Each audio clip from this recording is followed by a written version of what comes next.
guys, it's me Liz and welcome back to my channel. For today's video, ituturo ko ang pinaka-basic na pag-edit ng video.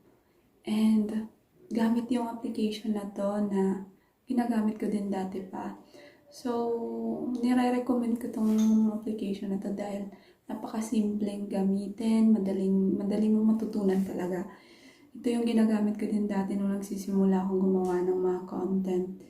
And ang maganda kasi sa application na to, wala siyang watermark na nakalagay sa video. Hindi katulad ng ibang application na pag hindi ka nag-avail ng pro or premium nila, may nakasulat na made with ganito, ganon. May mga ano kasi na nagsasabi sa akin na gusto din daw nilang gumawa ng mga content, ganito, ganon. Kaso lang, hindi nila alam, hindi daw sila marunong mag-edit ng video. So ako, gusto ko lang din i-share ito kasi lahat naman tayo dumaan sa ganon na pag first timer tayo or hindi tayo marunong sa mga ganito. Sino sa atin dumaan din sa ganun na hindi pa tayo marunong mag-edit, hindi natin alam kung anong application yung gagamitin natin. Kasi may mga application na mahirap talaga, kahit sa simula mahirap, hindi mo masyadong maintindihan.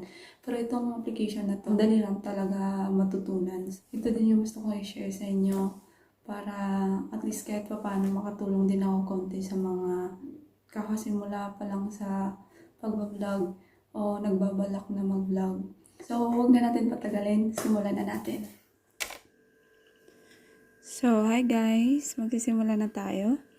Kung wala ka pa ng application na to, pumunta ka lang sa Play Store o kaya App Store. Tapos, i-search mo lang ang InShot. Ayan. Since ako meron na, kailangan ko lang i-open. Kung wala pa kayo, install nyo lang.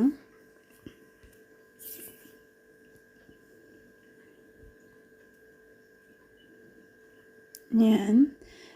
So, mag-create tayo ng bagong video. Click lang natin yung video. New. Yan. Lagay lang natin yung, yung intro ko. Tapos,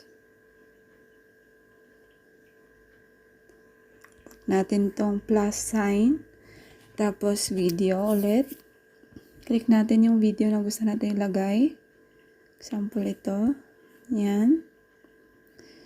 Kung maglalagay tayo ng transition, click lang natin yung gitna ng bawat video. Meron nito. Yan. Ito, basic lang to. Itong sa taas, pinakamataas, basic yan.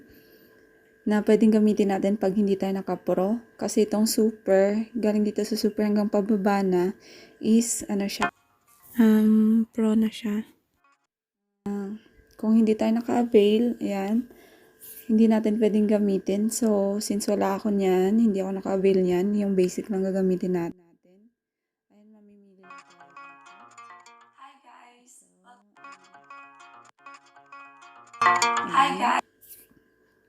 Tingnan natin. Ayan. Hi guys! Welcome Tapos, kung lalagyan natin ng title, click natin tong text. Type natin tutorial. Yan. Ito sa kulay. Gusto natin palitan yung kulay ng text. Ayan. Or black. Tapos, pwede nating lagyan, or ito sa baba, yan. Diretsong may mga label siya, ganyan. Meron ding, ayan, balik natin sa black yung text. Border, pink. So, pwede nating, yan na yung gano'ng kakapal yung niya, border niya. Ayan, manipis or kapal. Tapos, sa shadow, pwede natin adjust yung shadow or lagyan ng shadow. Pwede natin on or pwede natin off. Yung label naman, hindi ako masyadong naglalagay ng label, pero mas maganda yung may label.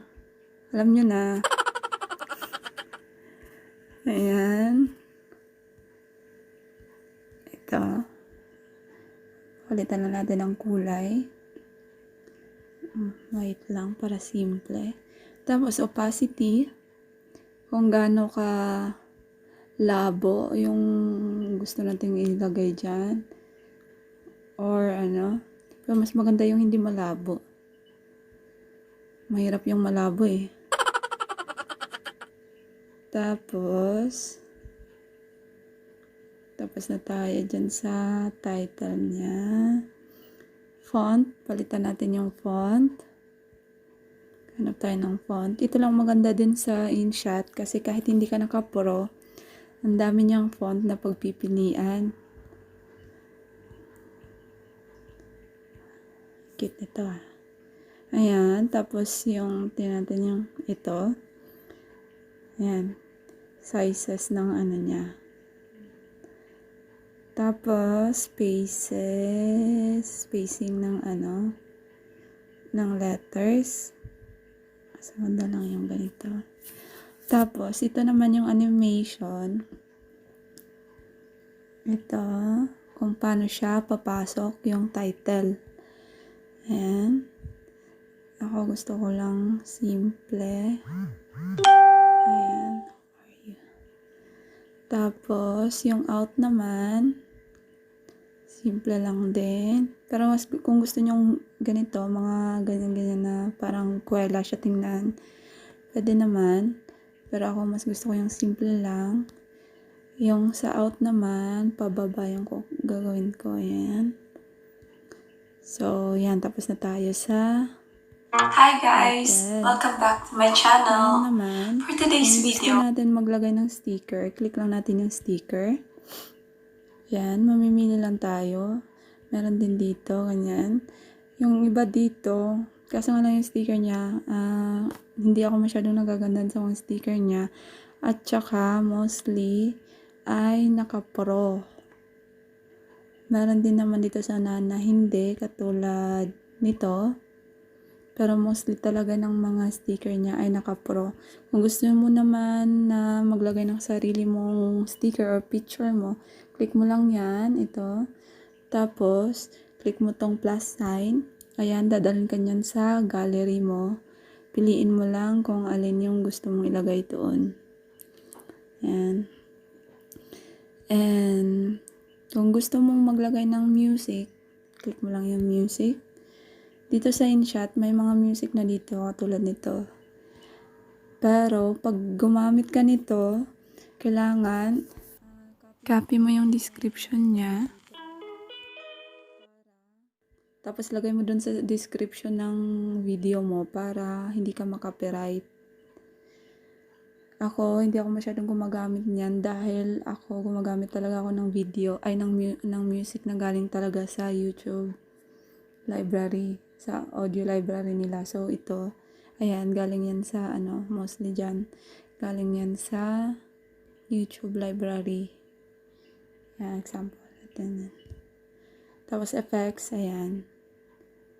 Ayan. Ganyan.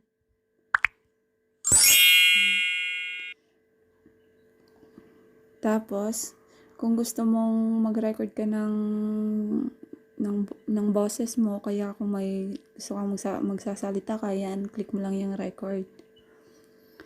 Tapos, ito naman is filter. Kung gusto mo lagyan ng filter yung video mo, katulad yan. Yan. Tapos, effect. Ayan. Tinanda niya effect. ituturo ko yung pinaka-basic. So, ayan, yung mga effects niya. Tapos, konti lang yung effects niya na available sa sa Hindi Pro eh. Kasi yung may mga label na is Pro na yan. Ito naman, kung gusto mo mag-adjust ng video mo, kung medyo madilim siya, naman ng brightness niya, o yung contrast, kung ayaw mong filter lang. So, ikaw mag-adjust niyan. Madali. So, tapos, background, pag may video kang katulad na nakatayo yung cellphone mo ng pag-video mo, may talaga yan sa gitna. So, mamimili ka lang dito kung anong gusto mong background. Ganyan. Ito volume ng video. Marami din naman siya. Ano ka ng volume ng video.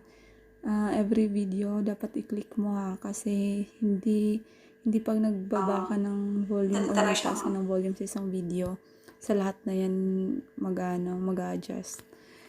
Kaya dapat i-click mo bawat video kung alin yung gusto mong babaan konti yung volume or taasan. And yun lang ang simpleng gagawin dito sa simpleng lang. So pagtapos ka nang gumawa ng video mo, click mo lang yung save. Ayan, save mo. Piliin mo yung quality na gusto mo. Ako, usually I use this one. Tapos, click mo lang yung X nito kasi ads niya to dahil hindi tayo naka-premium or naka-pro. Ayan, hintayin lang natin matapos yung pagko-convert ng video.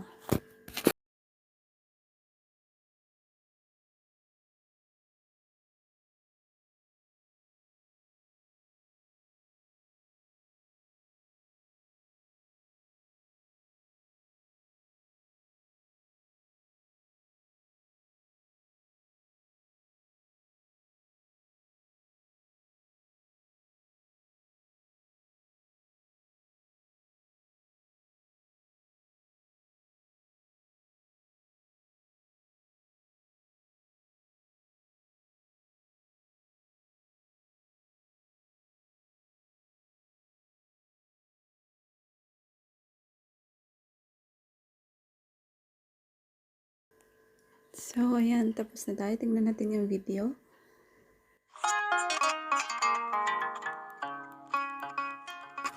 Kita nyo naman, walang nakalagay ng watermark, diba? So, ganun lang siya kasimple, guys. Kahit sino, madali lang matuto sa application na to. So, sana natulungan ko kayo kahit papano. And good luck na lang sa atin lahat sa paggawa ng mga content. So, hanggang sa susunod. So, nakita nyo naman gaano kadali lang, di ba? Kadali lang na gamitin yung application na yan. Sa simula, siguro mahirap. Ramdam ko rin yan noon. Pero, pag tumagal-tagal na, masasanay ka na, alam mo na kung saan doon yung talaga. Madali na yan. So, pagpatuloy nyo lang ng paggawa ng mga content nyo. And sana, nakatulong ako kahit konti, lalo na sa mga nagsisimula pa lang at saka sa mga magsisimula pa lang. So, see you guys. Salamat sa panonood and bye-bye!